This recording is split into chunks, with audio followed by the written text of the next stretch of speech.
And so one of the things I challenge my teams, especially my design teams and my innovation teams, when it comes to things like generative AI and new technologies is, how might we design to their limitations, not their capabilities? So that means you need to really understand what it's capable of. Right. And what it's not. Right. It is getting increasingly hard to convince people that these things are not sentient because of how well they've taken off with our language. Like once the decoder ring, right? Transformer plus CPUs plus the ability to translate languages, any language code, as well as Japanese, into a predictor sequence, power, right? Like, boom, now we're in a whole new world. But like, sentient has always been defined by feeling, not by intellect. So I'm always confused when people run around and talk about computers are sentient, when I'm like, do they love? Just because they say they do, right? Like, I mean, that's what sentient means. It's not about how smart it is. Right. It's ideas first. It's how, yeah. Right. How it feels. Yeah. Think about the printing press, right? Right. Think how much labor it took to produce a communication, not even a book, before the printing press. How much money you had to have, the intellect you had to have, the literacy, all of that, right? Boom. The printing press comes. What happens after that? Like hardcore revolution, right? Like, you know, like Luther is like writing stuff. Like people are like, you know, they're writing the ideas, right? Like they're taking things that they couldn't communicate beforehand and mass producing them in ways that would have never, like Stokely. I remember one of the first books I ever read was Stokely Carmichael, right?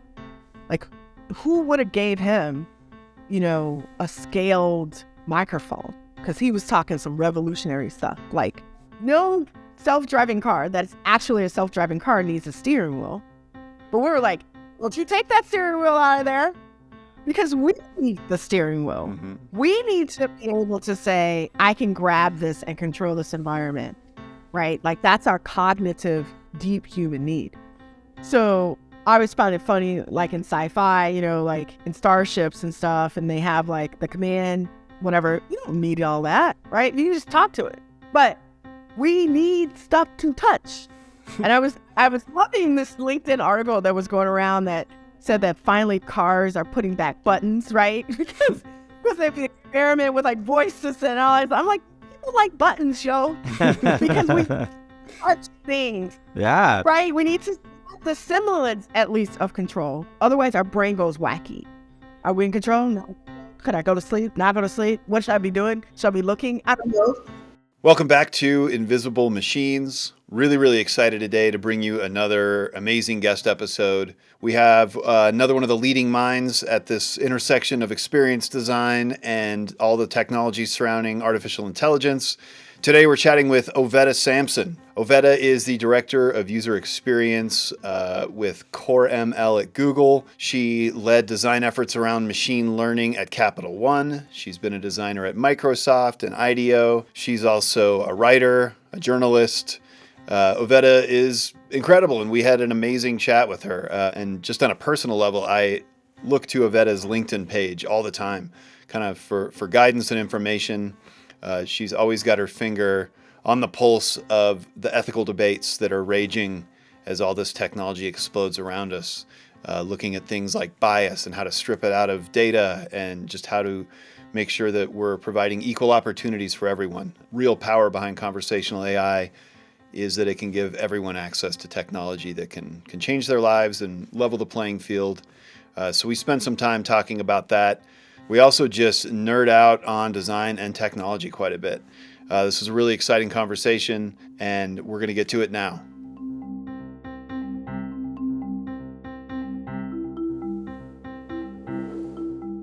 All right, Ovetta, it is great to have you on the show. Really excited that you were able to join us. And we wanted to kind of start the discussion with something that Rob and I have been talking about recently. I read in the Wall Street Journal that there was a survey done by Enterprise Technology Research, and they talked to about 500 kind of IT decision makers, and only 12% said they had a plan to use OpenAI. And this news kind of coincided with what happened at Samsung recently, where employees were using ChatGPT to assist them in their daily work, and data got leaked. And I had the thought that that's probably happening in lots of companies. Like if there's not a plan in place for GPT, employees are using it regardless. So it's almost like whether or not you have a plan, it's being used in your company. So I thought maybe we could start talking about that. Like, how do you feel about that so many enterprises don't seem to have a plan for something so urgent? Well, yeah, it's kind of not surprising, right? If you think back, we were just talking about kind of like old problems with now up against new technology. And what you're talking about is a people problem, right? It's an organizational problem, right? We didn't foresee the data revolution, right? So then you had enterprise companies collecting as much data as they could, but it was like 90% useless, right? And then you saw digital transformation, didn't foresee that, didn't really have a plan for that. And then companies started, saying, yes, we can do your H1, H2, planning, whatever. And 75% or 3 out of 4 digital transformation plans were failing, right? And the reason, and this is the key thing that I think people really need to glom onto in this generative AI Skynet moment that we'll have today. And I always say Skynet, not yet.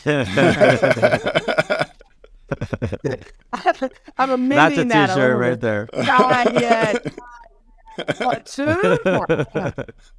I don't want to scare people. But it's very important that people understand that the rise of technology evolution is in the opposite or disproportionate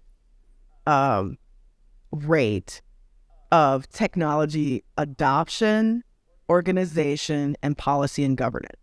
So you will have early adopters who are out there trying, let's mix Mentos with Coke and see what happens, right? And then some lawyer catches on, and then it's like, oh no, right? Like, okay, now we have to backtrack and build policies around it, put labels on things, do not mix, blah, blah, blah. And that takes time, right? And so companies who think that they can harness this lightning in a bottle and control it and have all this governance over it really don't understand people, right? And so when you talk about not having plans in place for dealing with the governance of this, it's not surprising because our own government, doesn't really understand the difference between WhatsApp and WeChat. And, it's really hard for people to really understand the pace of these changing technologies. And so for me, what I talk to companies about when I do talk about things like generative AI or new technologies or future technologies within enterprise, which is where I spent most of my career, like really start with people. Right. Start with your organizational culture. If you show me your organizational culture, I'll show you your systems architecture. I'll show you your IT, your approach to IT and digital technology and advanced technology, because it is a reflection of who we are. And so if you have a company that doesn't look at new technology as a bad thing, like innovation as a bad thing, then you have guardrails on how you want to experiment and innovate.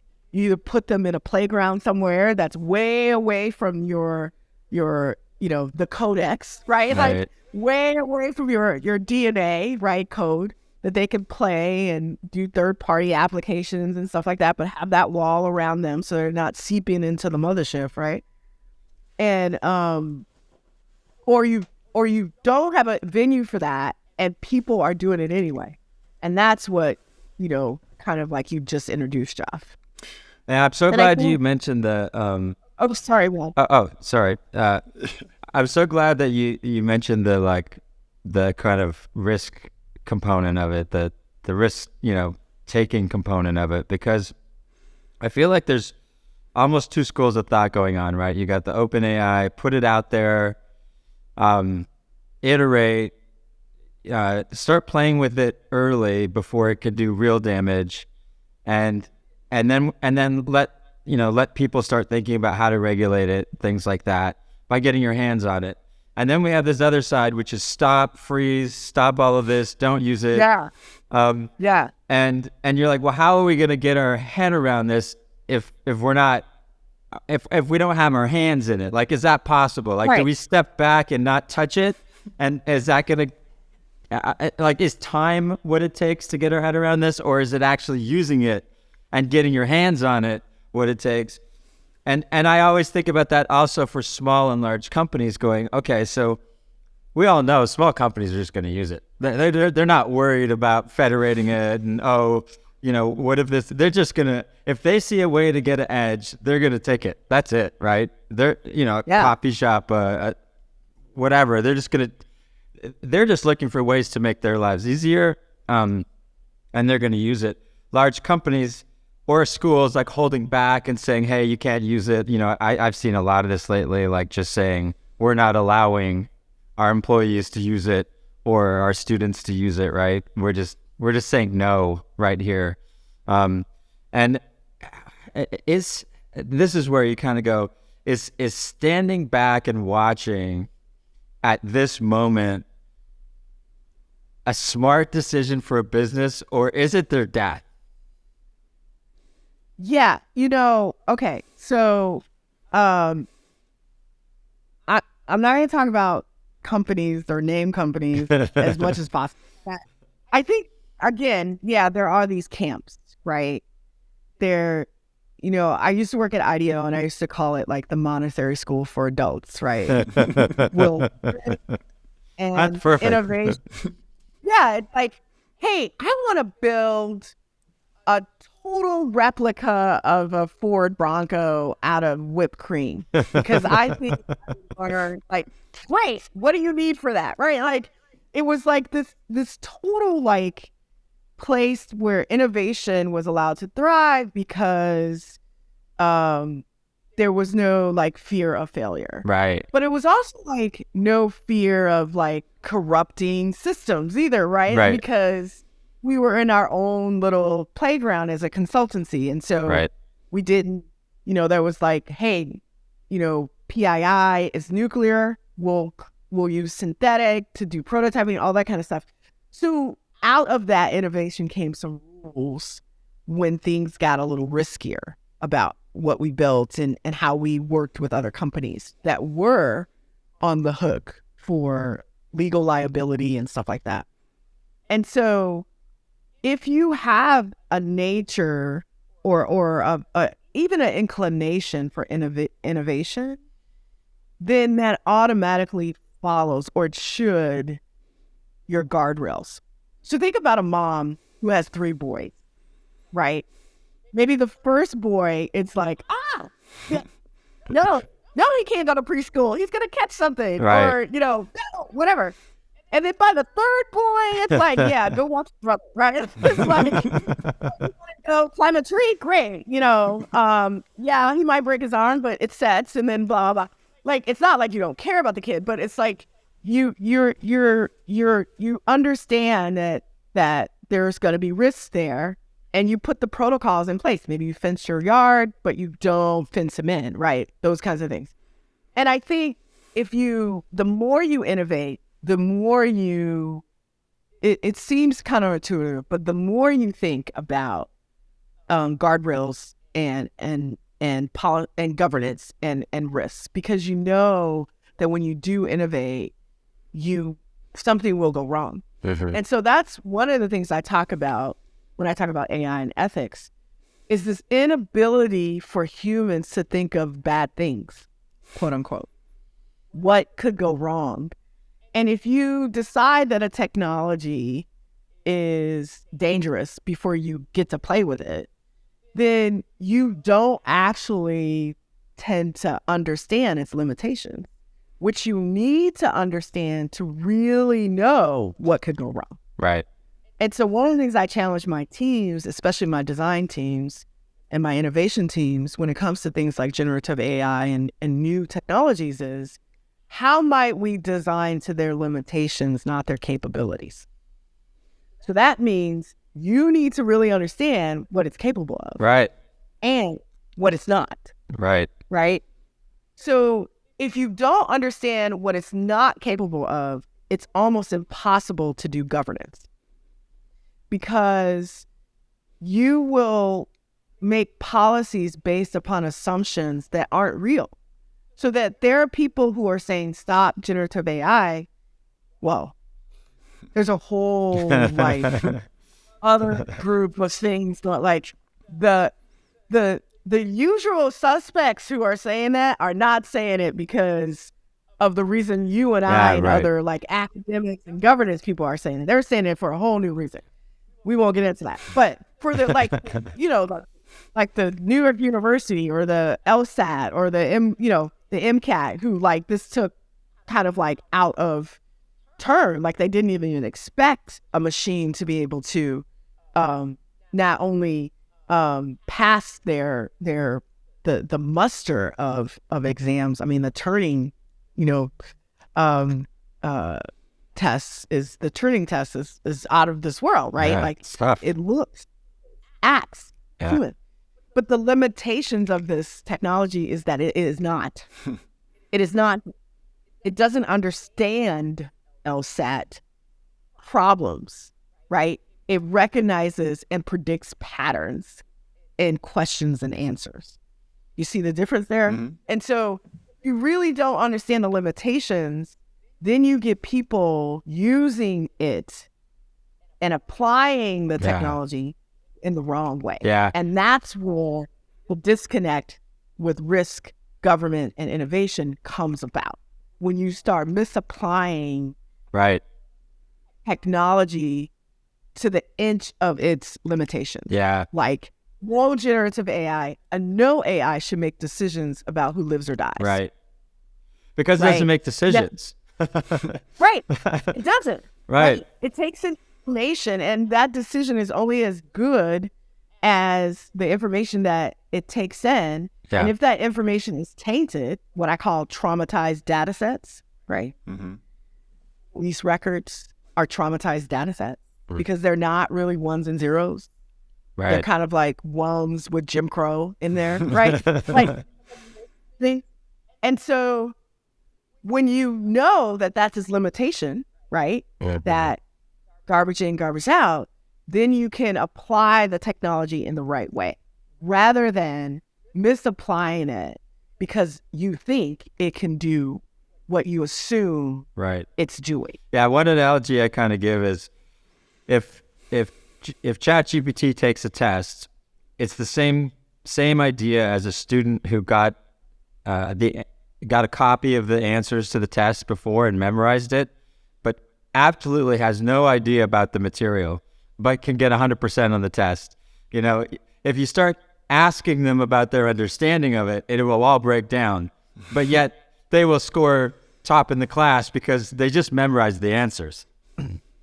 Yeah, and there are some people who will challenge me on that. They're like, no, it's taking an ambient, it's learning as it's going, and I'm like, okay, right. Or okay, I only design the tools that people build these large models with. So what do I know? Right. But I do feel like we need to focus on limitations a lot more of this technology. What this technology is really good at and what it is not. Yeah. Because if you don't kind of talk about those things, then you get this media hype machine of people who actually don't use these products, don't create these products, and are telling you how it's going to change your life. Yeah. And some of the things, my manager the other day, he was just saying, some of the things these people are saying on LinkedIn that they're doing with ChatGPT is not true. And I'm like, yeah, that tracks. Yeah. Right?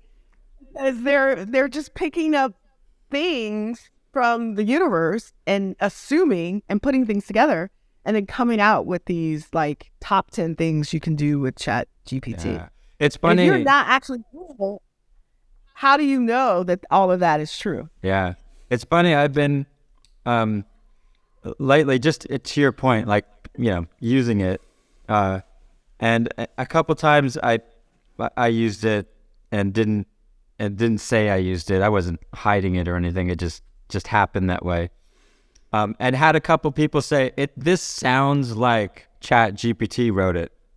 And I thought that was kind of interesting, that because we're already starting to get to that point where I know right? its voice, right? They could tell it wasn't my voice. And sometimes as a writer, that's your thing. Your voice is in there. Like, you can hear that person saying those words when you read their text. You and I can write this. I was a writer for 22 years, and I was famous for saying, oh, no story has ever been done until I've done it, right? Because I know that even if you, not a hubris thing, it's more like, even if I wrote the greatest story ever told over the Bible, it would have a whole sassiness to it that original writers did not have. Right. Well, because it's me, because my personality, that's the way we communicate language, right? Which is why it's been so hard for machines to crack the first code of it, is because we pour a lot of things into who we are and our language. I was talking to a colleague of mine, Danny from IDEO, and Danny and I he built like IDEO's first chat bot back in 2018 or so to assign parking spaces. It's called Lockbot. And he's been writing some series. Check him out.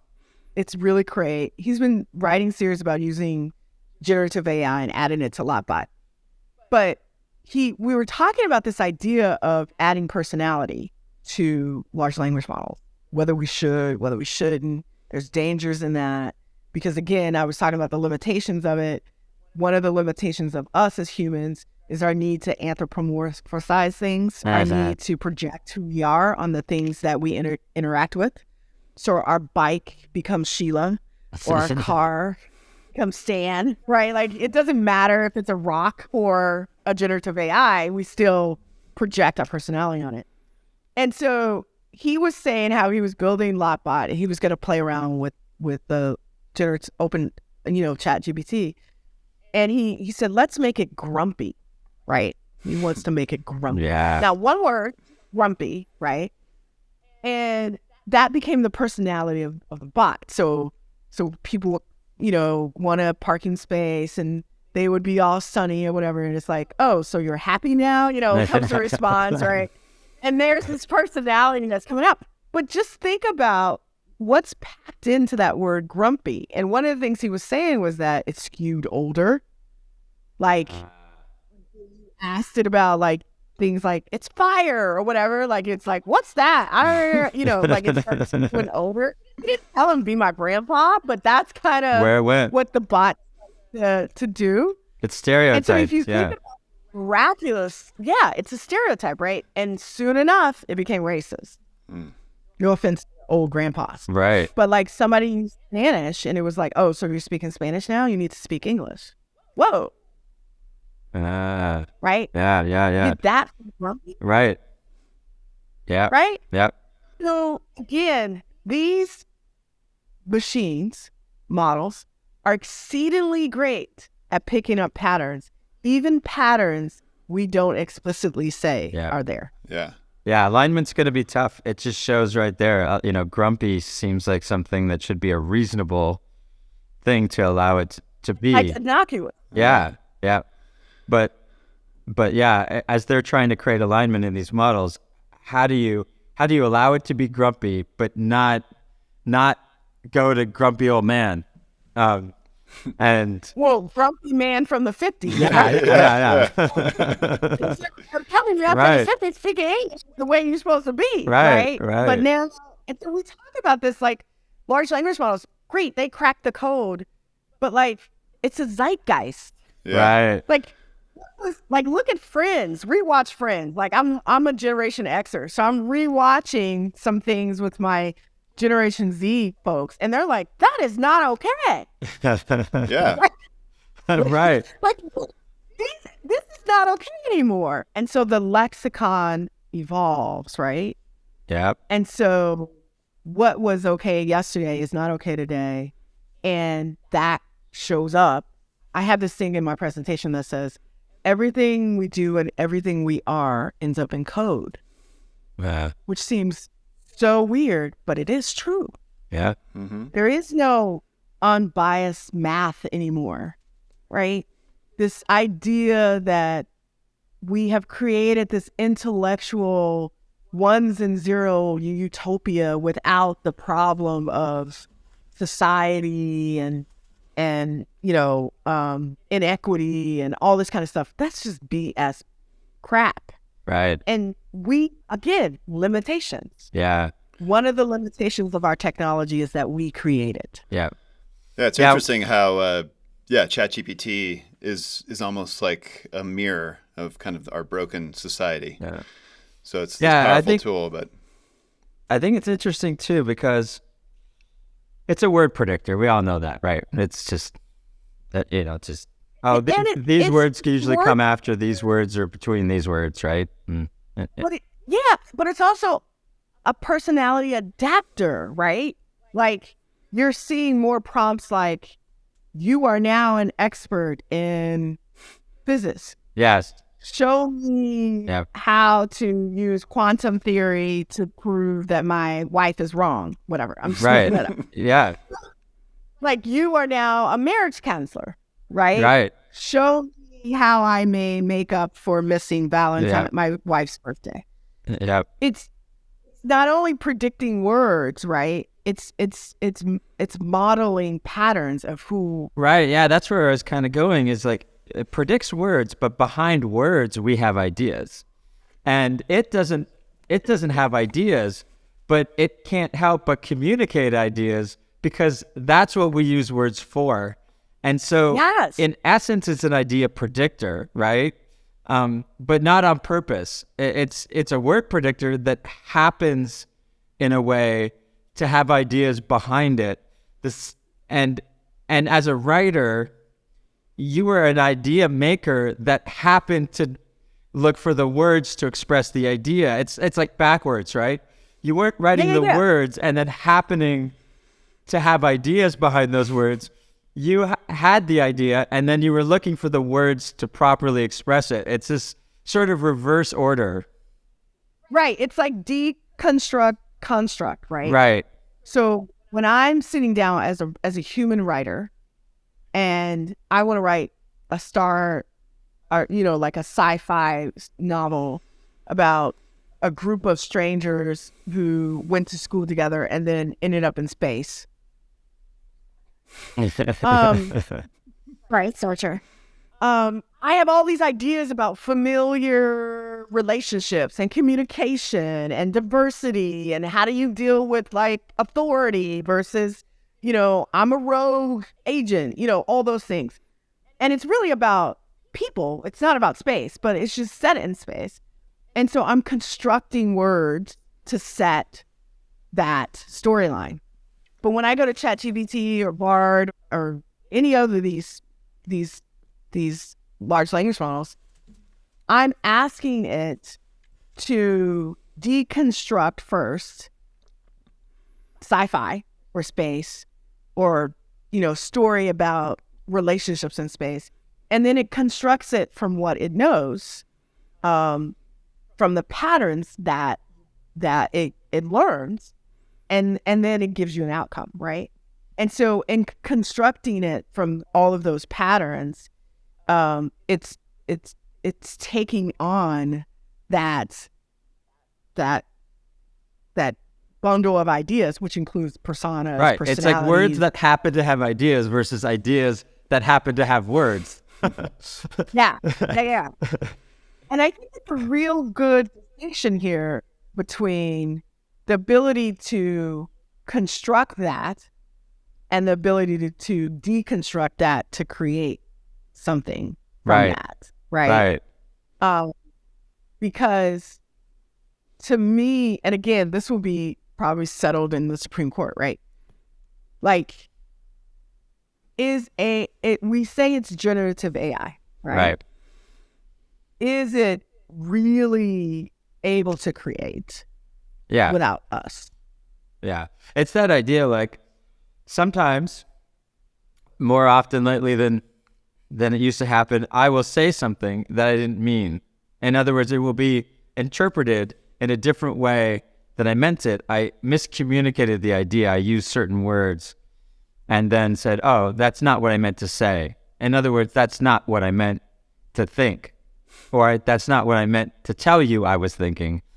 Whereas it never makes a mistake on what it's saying, not meaning what it's thinking, because it doesn't think. It always means what it says because it doesn't mean anything.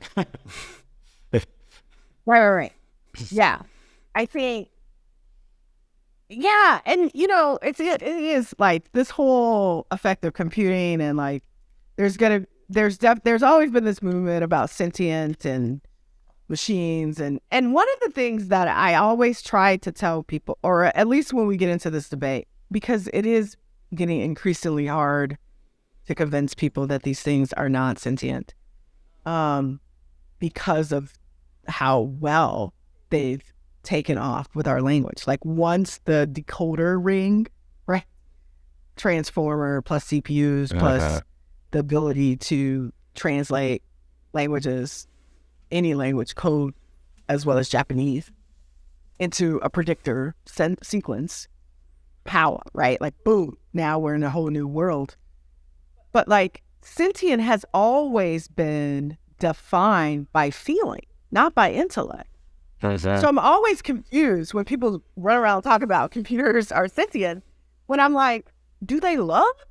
Right. Just because they say it, right? Like, I mean, that's what sentient means. It's not about how smart it is. Right. It's ideas first. It's how, right, how it feels. Yeah. Well, it's powerful too, how even like I know how this stuff is working, but we have like an internal prototype that lets you have a conversation with Einstein or any historical figure. And I started having a conversation with Einstein a while ago, and then I started asking Einstein philosophical questions. And it only took like 4 or 5 turns to where I was routinely forgetting that I was talking with a machine, even though I knew explicitly that I was. And that was fascinating to me, because I think ChatGPT has revealed like how much language and the way we communicate affects our perception of things, and how deep it seems to run kind of to the core of how our minds work. It's very powerful in that way. Yeah, it is. And it's very kind of like, it will make you think it must be sentient. Mm-hmm. Yeah. It fools your senses. Or it could. It could. Like, and one of the things that I challenge the whole industry on is our intent for design for these. So there's a couple of camps, right? There's like, we want to stay away from designing personalities into these things, because we don't want to, confuse the waters even more about sentiency. We don't want to inject bias, racism, like all those things. So we're just going to let what happens happen. But that's kind of not true, right? The minute you start prompt engineering these models, you're injecting yourself into their outcomes. So it's either white guy from Stanford, or MIT or Harvard, or a combination of people, right? Poet, physicist, whatever. But like, we are stamped into there. So one of the things that we've been thinking about in the design community is like, how do you intentionally design how these machines who use large foundational models respond and engage with humans? And one of the things I've always advocated for when I've been speaking about this revolution is, call it a human machine relationship. And it's okay if the machine says, I don't know, or could you help me, to create that relationship of equal agency or even not even subordinate relationship, but more like I'm not all knowing, I'm not all infinite, I'm not authoritative. Like it's very important for our psyche as humans when we engage with machines, because if we don't, we have biases like automation bias, automation abuse, where we kind of like check out our brains and kind of give it over to machines, and that's a real danger. And so I'm always like advocating for intentionally and being mindful about how we design the engagement protocols we have with machines.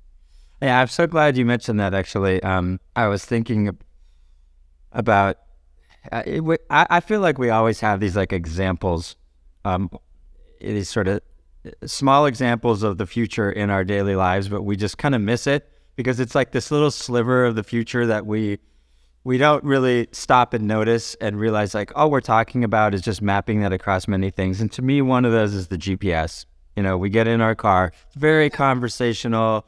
It's very AI, right? It's giving us directions. It's recalculating, which is the most important thing when we decide we're going to take over and make a left because we think we're smarter and we know the shortcut, and then it recalculates and helps us get back on track, or we miss our turn and all of that stuff. But the most interesting thing is halfway through my trip, if the GPS battery dies, which doesn't happen anymore, but let's say it does, I'm lost because I didn't pay attention to how I got there. I didn't plan my trip. And I'm like, if my whole life now is a GPS, like the diet I'm on, the language I'm learning, like if AI is just literally like a GPS for life now, and all of a sudden my battery dies, am I just lost in life? Just aimless? All the time with my students, like, well, I have this idea, we're in Chicago. I'm like, here's an address, go find it. Can't use your GPS. Right. Chicago. I grew up, my parents worked for the transit authority. So the city bus system and train system. So I was taking the train at like age 8, right? So I had to read a map, like a real one. No, I grew up in the 80s, so we didn't have cell phones. So I had to read a map. I had to navigate. And, the first thing I learned is like everything, the lake is east and everything else is west, right? Then you learn the dividing line. State Street is 0, right? And then you go north and south from there, right? And then, State Street is 0, you go east and west from there. And Madison is 0, you go north and south from there. So like, if you want to go 100 north, it's 1 block north of Madison, right? So I was in San Francisco maybe 4 or 5 years ago on a trip, and I was looking at the GPS trying to find this address. But when I looked at it, I'm like, okay, what I'm looking for is right around the corner, I think, right? But I just wanted to check. And so I asked the waiter who was at the hotel restaurant that I was staying in, I'm like, hey, do you walk to work or whatever? Like, how do you get to work? And he's like, oh yeah, I walk to work every day. I'm like, great. Is this coffee shop around the corner? I just want to make sure. He's like, I don't know. I got to go look at my app.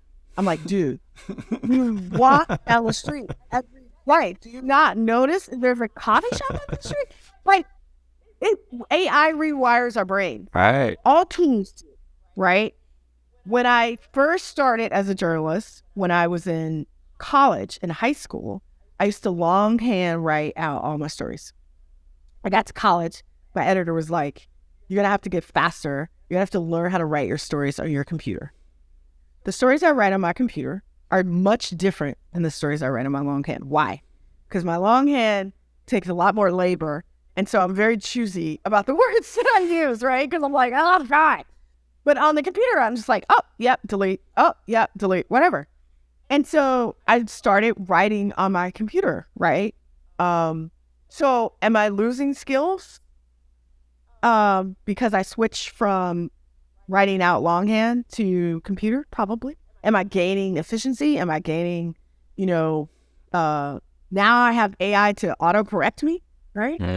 So whenever the AI autocorrects me, I rewrite the line because I'm like, okay, I can do better than that. Yeah. Let's go there. right? Like my brain is being trained to be better than the AI. Yeah. Because I know the AI is picking the most, um, cliched or pattern. Right? It's pattern. It's predicting patterns. So it's picking the most popular way. So I went to writer's retreat. So I'm writing a poem a day. And so whenever the autocorrect comes out, I'm like, how do you rewrite that of what you're saying in a more eloquent way? Right. So it's upping my game, right? But for some people, it's like, great, let me just take that. Let me just take that feeling. I'm moving on. Yeah. So it does rewire our brains. But it can rewire our brains either. I mean, again, it's us. It's how you use it. It can make you smarter, where you're like, I don't want to be basic. Right. In my writing, right? Mm-hmm. I don't want to be the lowest common denominator for writing. Or you could be like, yep, great. This is fast. I find I use Bard a lot for all of the administrative crap I have to do as a manager. Mm-hmm. Please, you are HR rep. How do I write, a skills assessment plan, whatever? I don't want to think about that. Like, that's not my deal. But like, if I can go from all these experts who think about that, let me use Bard to do it. Let's go there. So I have this theory that, to counter the whole like word Nazi or grammar Nazis out there, right? To say that, we all learned this in school from our English teachers. That's the wrong, you misspelt this word, blah, blah, blah. So you got these people that have these ideas that they want to share, but they're too afraid of the word Nazis or the grammar Nazis. So they don't share them in the way that they feel comfortable. So you have this whole segment of society that feels like my ideas matter, but I'm afraid to share them publicly because I feel like I'm going to be criticized for, the polish, right? And now theoretically, now they don't have to worry about that anymore, right? Now they can share their ideas and they don't have to worry about spelling, grammar, or misuse, and so they could be heard. And I think there's a bunch of folks out there that say, great, like the people who have been silenced now get to be heard. We can almost think of rap music as like a form of like, I can be heard, right? And now no one can criticize my grammar. And it's just a way to fit it in an okay way, fit in my ideas, because I need to have a voice. But then those same people that are spouting like inclusiveness are like, whoa, now that your ideas are out there, I don't really like them, and it's kind of like, wait a second, where is this good? Think about the printing press, right? Right. Think how much labor it took to produce a communication, not even a book, before the printing press. How much money you had to have, the intellect you had to have, the literacy, all of that, right? Boom, the printing press comes. What happens after that? Like hardcore revolution, right? Like, like Luther is like writing stuff. Like people are like, they're writing the ideas, right? Like they're taking things that they couldn't communicate beforehand and mass producing them in ways that would have never, like Stokely. I remember one of the first books I ever read was Stokely Carmichael, right? Like, who would have gave him, a scaled microphone? Because he was talking some revolutionary stuff. Like, I love that you kind of went there, because I feel like this goes back to what we said about not being afraid of the technology and trying it out. Because once you try it out, once people who are not like me try it out, we're going to get new things in the world that we're not allowed to be. Right. So that goes back to the wait, stop group, right? Yeah. There's some of those people who are like, yeah, wait, stop. Like, just like you are saying, like, hey, for inclusive, except for the way that I do stuff is the way that everybody should do stuff right now. So now, you got people creating, TikTok videos, and then they go from TikTok videos to creating 3D animation with ChatGPT, to creating new ways to think about movies and film and, all of that. And then that shakes power structures like crazy, right? Yeah. So that's why I got into this field, to democratize AI, but to democratize it in a way that the agency shifts. Right. And we're still not there yet, right? Because only 4 or 5 companies in the world where you can go to do a chat GPT. Like chat GPT may be the company, but the technology that it sits on does not belong to a whole, like it's not democratized, right? So we still have to go through power structures to be able to harness and use this technology. Yeah. Like, I still am pissed that the internet is not free everywhere when it should be. Right. Right. Yeah. It's interesting, though, that like as Rob and I were writing our book, it was kind of before the generative AI revolution, I guess. And I think I was kind of picturing that enterprise companies would be the ones to really start leveraging this kind of technology, and we'd see growth there. But then ChatGPT comes out, Midjourney, DALL-E, and you see, and then as we were talking about earlier, only like 12% of enterprises even have a plan for this stuff. But everyone I know at this point has tried it out, like has some ideas about how they might use it to make their lives easier or create something they thought they couldn't create. So it feels like that is kind of trending in the right direction. But of course, like you said, it's like the underlying stuff is still rooted kind of in the old ways of doing things. Yeah, there's a feedback loop here, though, that's kind of interesting, which is as we retrain in later years, right? Like it's at 2021 ChatGPT. So then what does that training set look like at 2025 when it's consuming its own product? When so many people have now written and posted using ChatGPT. And is it that the people that weren't hurt? So in other words, do grumpy old men not care about their grammar, and therefore now they're the ones with the bigger voice, right? Because they don't care about their grammar, and they just get out there and speak their mind, and other people that are more silenced don't. But now with GPT, are they less silenced? Does that data feed back into the system, and does the system itself unbiased, or is it the other way around? Is it that grumpy old men now talk more, and there's always going to be bias in the data? Yeah, it's so weird because it's like, it is kind of like a self-fulfilling prophecy here, right? Like it's like we're recycling a lot of stuff, right? And everybody talks about the long tail of the internet, but like most of us don't spend our time over there, right? Like we're getting what we're putting in, right? And what's being, ranked and prioritized as important. And those indicators about what is important aren't always equitable, right?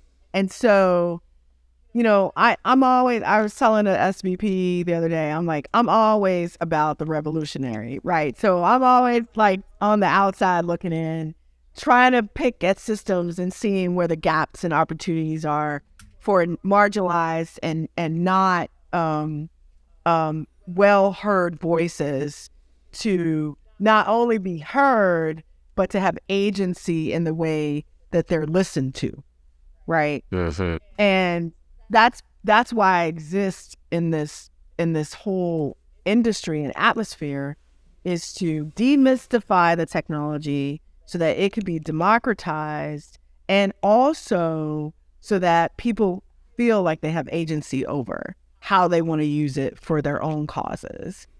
But I'm not, naive to see that, again, it's all about people, communities, and power structures, not about the technology. Right. So, the internet should be free, but, AT&T charges me, ridiculous amounts of money for it because it can, right? Actually, I'm not with AT&T anymore, but like, because they put, telephone lines in the ground, like, and they were using an old technology, and now they shifted to a new technology. They're like, well, we can charge a bunch of money. Yeah. But so you're like, well, that's not cool, and that has nothing to do with technology, right? And so there are always going to be these people who are like hacking into the system, right? And I think that's a good thing because it stops the zeitgeist being so, well, it stops the singularity. Right. To me, that's what singularity is. It becomes this overwhelming kind of like, when we say kind of,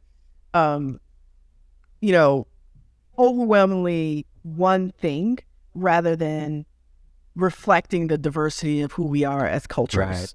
Yeah, I agree with you. I think one alternative view of singularity isn't that there's a machine that takes over the world and gets rid of human beings, and has this sense of oneness and itself and self-preservation. I think that's like less likely, but it actually exists in that moment because I don't know where I am when I'm in the GPS and I'm halfway to where I'm supposed to go, and I don't know how I got there, and I don't know where I'm going. I don't know in my brain where I am at that moment. I'm kind of nowhere because I have no idea how I got there.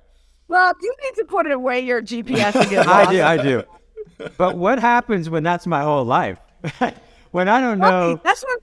Like, I've given over to the machine, not in the sense that the machine has these intentions, but in the sense that I've just given up making decisions.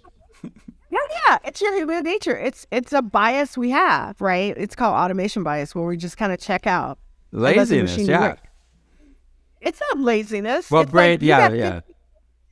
On your brain, and if the machine makes this decision easier, why not? Right. The problem with that is we don't discriminate on the decision making sometimes. And now that this machine is making decisions about things that we really should be consulted on. And so we have to intentionally design those moments. So like when I was a researcher working on self-driving cars, we tried out a bunch of things. We did build a car, but not out of whipped cream. We didn't build a car to try to figure out what was the best way to build that relationship with the driver and the car, right? What is okay for the car to just take over? Right. Hey, I want to change lanes. I want to change lanes. Or what did the human and machine need to consult on? Right. Hey, I'm going to change this route. I'm going to change the route. Right. Yeah. Because there's an accident you can't see, but I know it's there because I got a signal from the construction worker who has, generative AI in his car, whatever. So, but that needs to be an exchange, right? The car just can't go get off the highway and go another route, and then you are going, what the hell? Like, I didn't do that. So again, like there's okay, like one of the design principles we had with when you're creating with the autonomous vehicles, but I think it stands true. It's like design for the transitions, not the end state. Oh. Because there will always be the transition of agency between machine and human, and you need to design for that handoff to make it as comfortable as possible and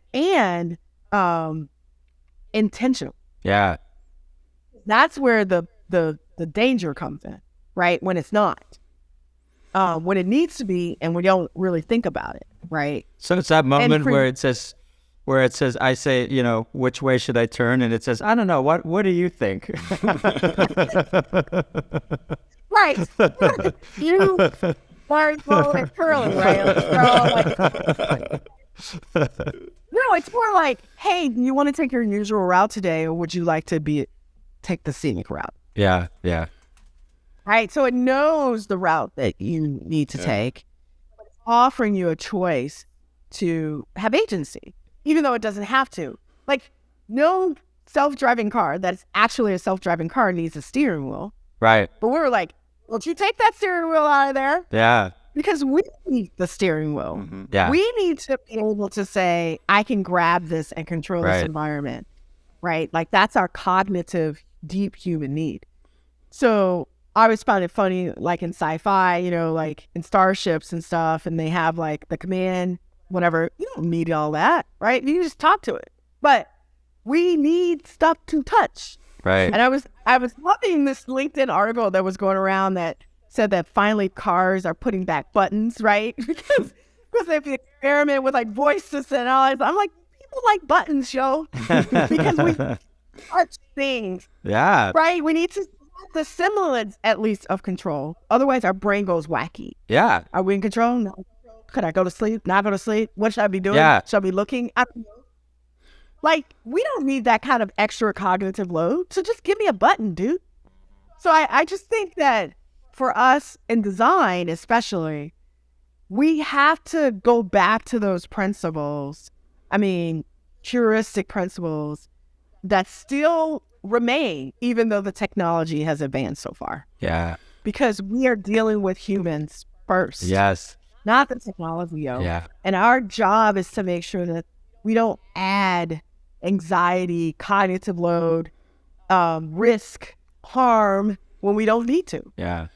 Well, as an expert in language, I think, you know, I wanted to make sure we don't leave this without asking this question.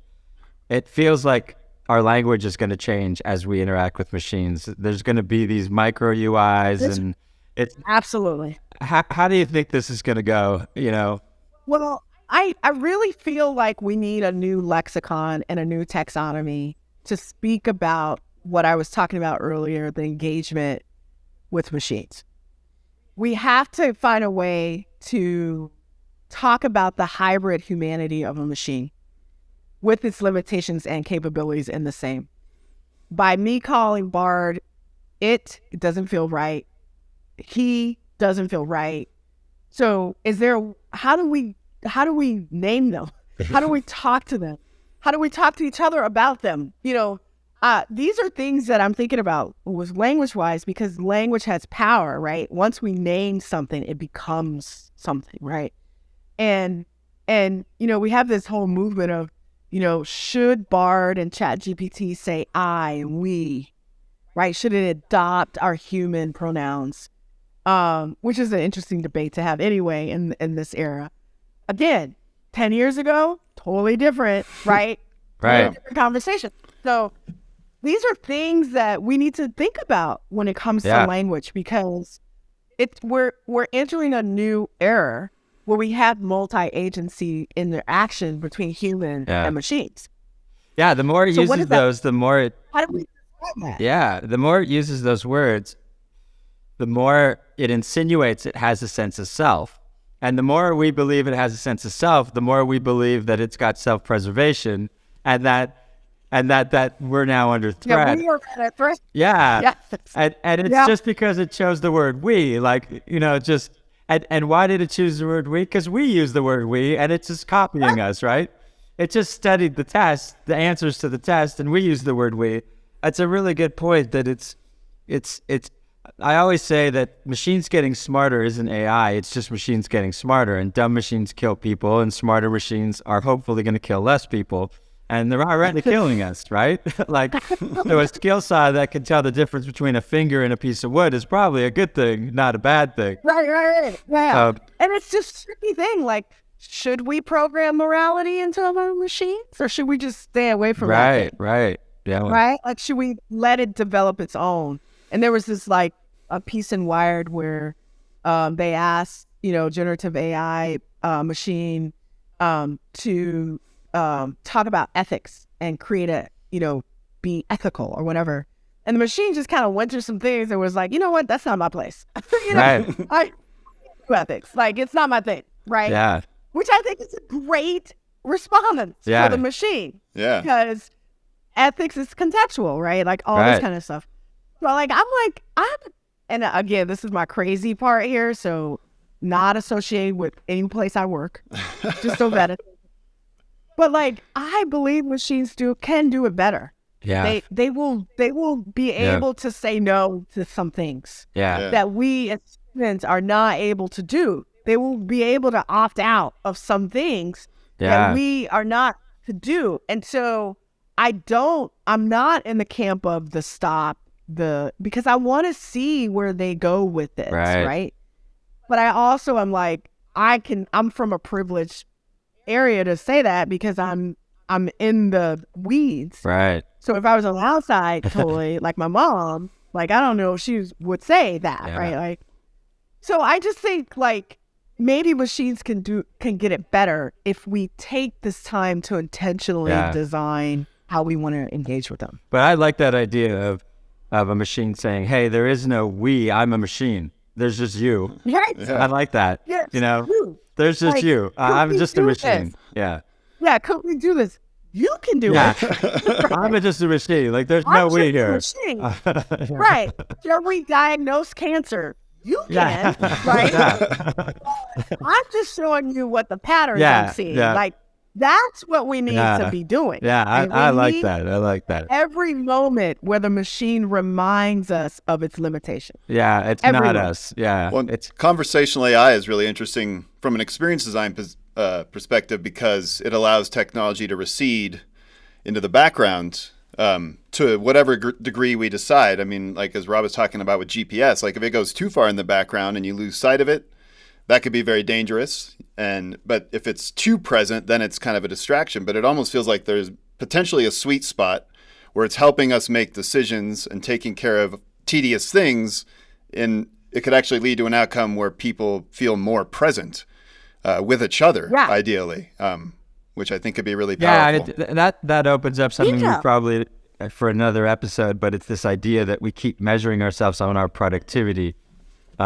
Yes. And going like, okay, so that's a lame way. And when people are on their deathbed, that's not where they go. Like, oh, I wish I was more productive in my life. But that is our identity. I went to a writer's retreat. It was wonderful.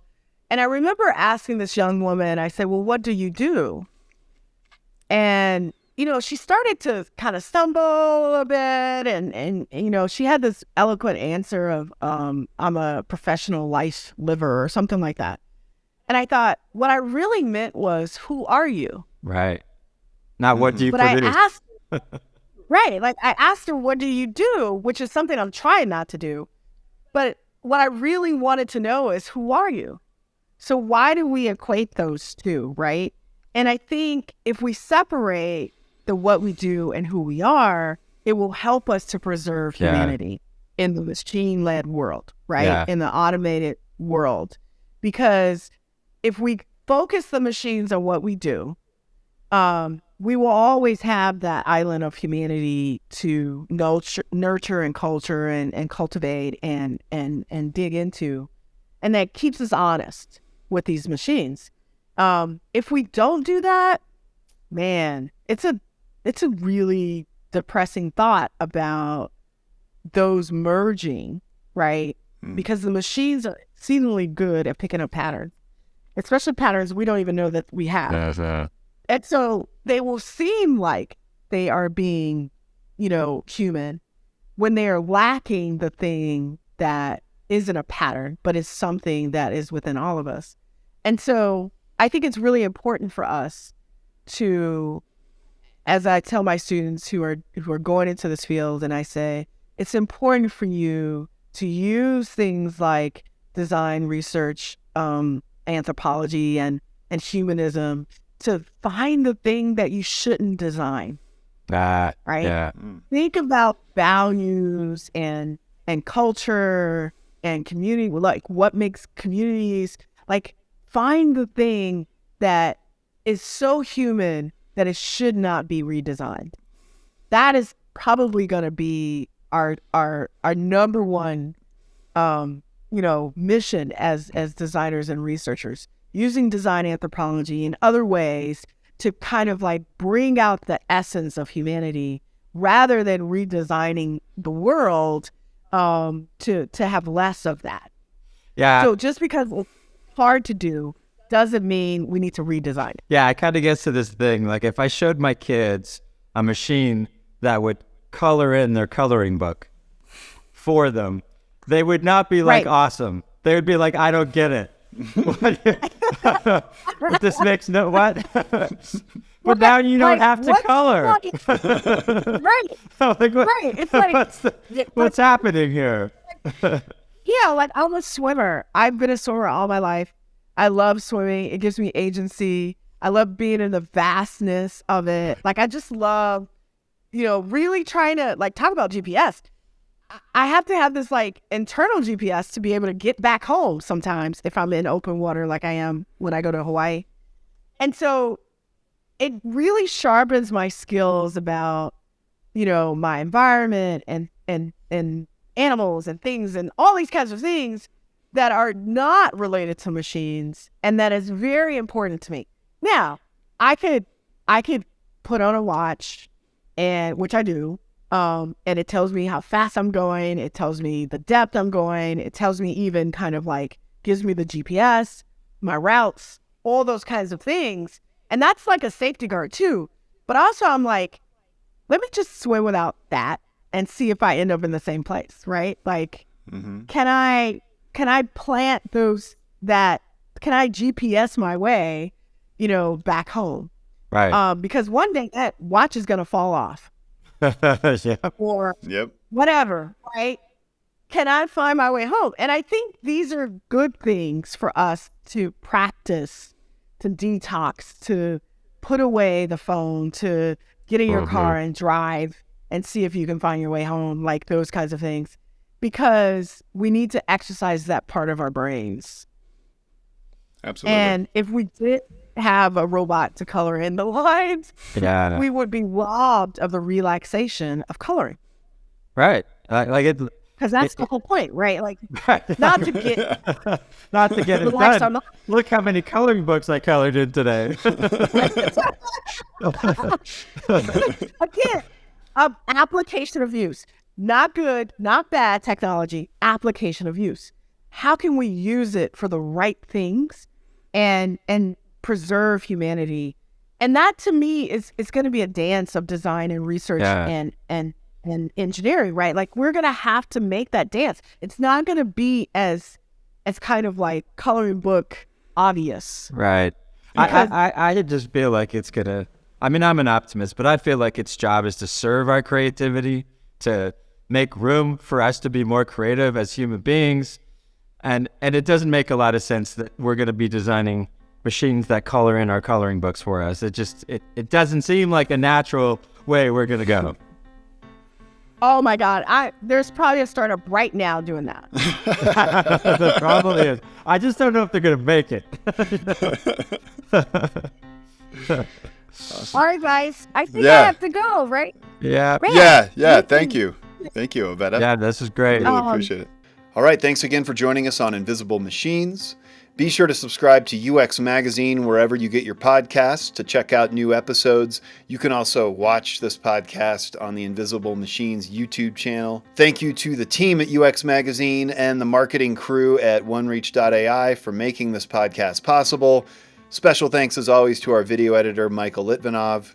We look forward to connecting with you again next week on Invisible Machines.